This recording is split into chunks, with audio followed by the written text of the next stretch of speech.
Ele tem o controle absoluto de nossas vidas. Cada passo, cada momento que nós temos, Deus tem este controle.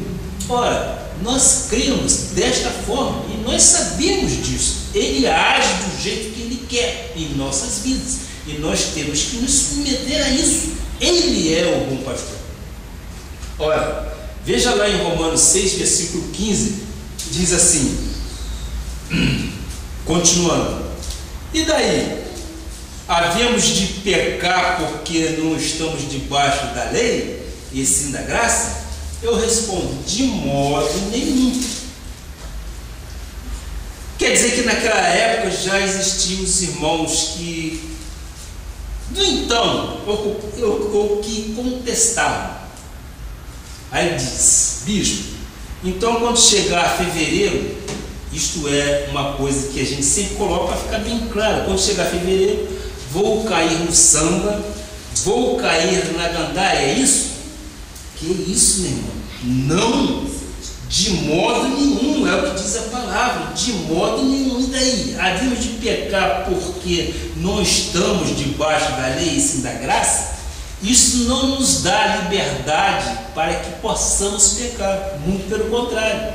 E eu respondo: não, de modo nenhum. Esta não é a mente convertida. A mente convertida tem o coração transformado. Ou nós nascemos de novo, ou então vamos ficar dizendo então. Nós não temos que ficar dizendo isso. Versículo 17, vamos ver o que diz a palavra. Mas graças a Deus, porque outrora escravos do pecado que nós éramos, contudo vieste a obedecer de coração a forma de doutrina a que fostes entregue. A forma de doutrina que fomos entregue.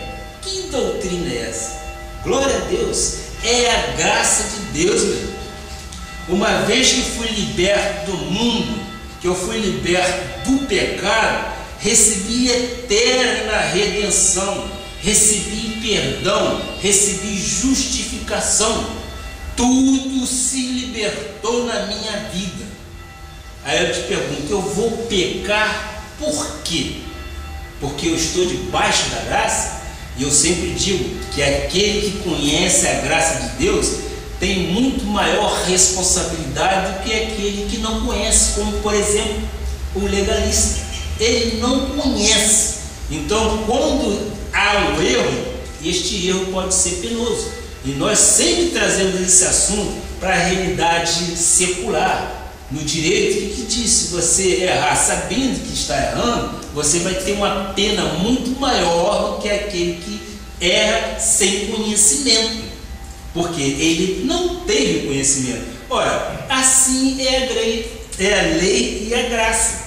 A graça rasgou de alto a baixo o véu. Você teve acesso, você conhece exatamente o que Deus quer de você.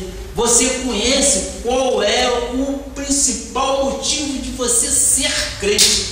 Crente, é muito bom, mas dizemos sempre que nós somos crente evangélico, mas somos felizes, macários. Nós somos realmente portadores de boas novas. Quais são essas boas novas? A da graça de Deus. Cristo me libertou do pecado. Cristo te libertou do pecado. Veja o versículo 19. Falo como homem por causa da fraqueza da vossa carne. Agora eu vou colocar aqui um pequeno parênteses. Jesus disse, Mateus, vamos ver lá em Mateus 26, versículo 41. Diz a palavra: vigiai e orai, para que não entreis em tentação. O espírito, na verdade, está pronto, mas a carne é fraca. Nós sabemos disso. O vigiar e orar, nós temos que nos policiar. Sim, porque você vigiando e orando, você está pronto a combater as vicissitudes da sua carne. A carne para nada aproveita. A carne é trapo de imundície. você tem que estar preparado, sim, vigiando e orando para que você não caia em tentação. Porque nós sabemos que a carne para nada aproveita, mas o Espírito realmente está em nós. Esse Espírito é muito mais forte. É por isso que eu tenho que alimentar meu espírito com aquilo que nós estamos aprendendo na igreja, para que a minha carne não tenha força na minha vida. A minha carne me sustenta, mas o meu espírito me dá força, me dá validade de poder contestar aquilo que não é de Deus. Eu dou glória a Deus por isso tudo, porque nós sabemos que somos mais espírito do que carne. A carne vai cair no samba. A carne, chegando em fevereiro, vai fazer coisas que nós não nos agradamos no espírito, porque Deus não se agrada.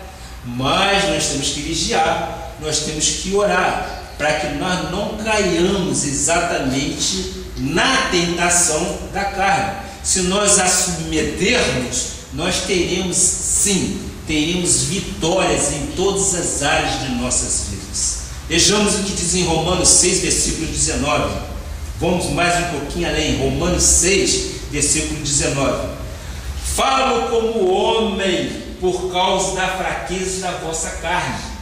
Assim como ofereceste os vossos membros para a escravidão da impureza e da maldade para a maldade, assim oferecei agora os vossos membros para servirem à justiça para a santificação. Ora, meu Deus, que coisa mais linda! Veja só, nós estamos nos estribando exatamente no conhecimento que o apóstolo Paulo fez aos romanos. Por quê? A escravidão da impureza e da maldade que antes existia em nossa vida, como o corpo que no passado fazia, acontecia, sambava, fumava, adulterava, se drogava, cheirava, pintava e bordava. Hoje vem a igreja, glória a Deus por isso. Hoje lê a Bíblia, glória a Deus por isso.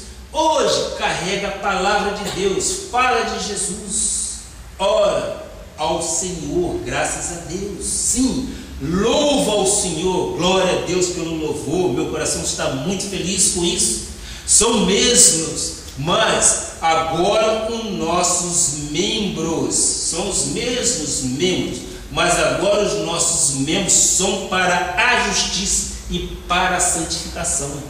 Santificação, os nossos membros que outrora faziam coisas que não são daquilo que Deus queria, mas nós por ignorância fazíamos.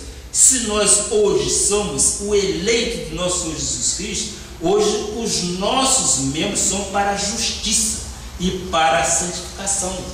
Veja no versículo 20, logo a seguir. Porque quando eres escravo do pecado, estavas isento em relação à justiça. Veja só, exatamente o que nós dissemos. Quando eres escravo do pecado, outrora nós éramos, e por ignorância nós éramos isentos, nós estávamos isentos de cobrança de Deus em relação àquilo que nós não conhecíamos. Hoje nós estamos em relação à justiça de Deus para as nossas vidas. Os nossos membros, os nossos corpos estão exatamente para quê? Para a justiça e para a santificação. Quando aqui estamos prestando um culto racional a Deus, é porque nós estamos aqui em santificação. Nós somos gratos a Deus por nossas vidas. Nós estamos com aquele corpo que outrora vivia exatamente em pecado, mas é um corpo revestido de coisas espirituais que Deus nos quer como pessoas eleitas dele. Ora, veja, então, quem pensa em pecar, quem diz assim, eu vou pecar, é porque não foi liberto, não nasceu de novo. Quem está em Cristo, nova criatura é. As coisas velhas passaram, tudo se fez novo. Éramos escravos do pecado, sim. estarmos isentos em relação à justiça. É o tempo da ignorância. É um tempo que Deus não nos cobra, porque nós éramos ignorantes. Vamos colocar mais uma vez dentro da vida secular, porque os indígenas eram considerados exatamente pessoas que não tinham esclarecimento, não eram punidos, porque eles são silvícolas, eles são ignorantes, ou eram ignorantes. Hoje em dia nós temos índios aí fazendo até mestrado, né? Você vê, as coisas mudam, mas o que eu quero dizer é exatamente o seguinte: no tempo da ignorância, eles não eram cobrados legalmente.